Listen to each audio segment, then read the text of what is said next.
जब उसने किताब खोली तो उसके पन्नों के बीच एक फटा हुआ नक्शा था जिस पर ब्लैक कोरल आइलैंड नामक एक द्वीप का चित्र था।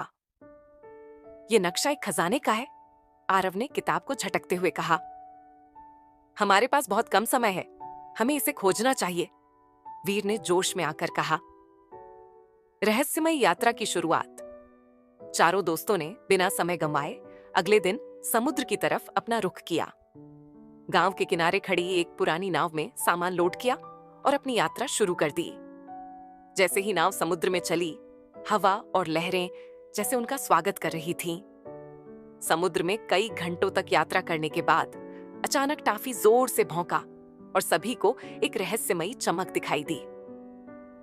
पास जाकर देखा तो पानी में कुछ चमत्कारी रोशनी बिखरी हुई थी। जब वे नाव को उस तरफ मोड़े तो एक छोटी सी चट्टान पर उन्हें एक पुराना पत्थर मिला जिस पर एक गुप्त संदेश था।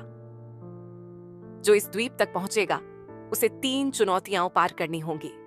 इन चुनौतियों का सामना सिर्फ वही कर सकते हैं जिनमें साहस और दोस्ती का अद्वितीय बंधन हो। पहली चुनौती। गुमराह करने वाला जंगल। द्वीप पर पहुंचने के बाद चारों को एक घना और अजीब सा जंगल मिला। यहां अजीब सी ध्वनियां गूंज रही थीं, मानो कुछ अनदेखी शक्तियां उनका पीछा कर रही हों।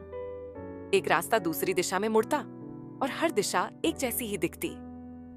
माया ने ध्यान से देखा और कुछ पेड़ों पर बने खास निशानों को पहचाना। वह कहने लगी, इन निशानों को फॉलो करो, यह हमें सही रास्ते तक ले जाएगा। धीरे धीरे वे सही रास्ते पर आ गए, लेकिन जंगल की हवाएं मानो उन्हें डराने की कोशिश कर रही थीं।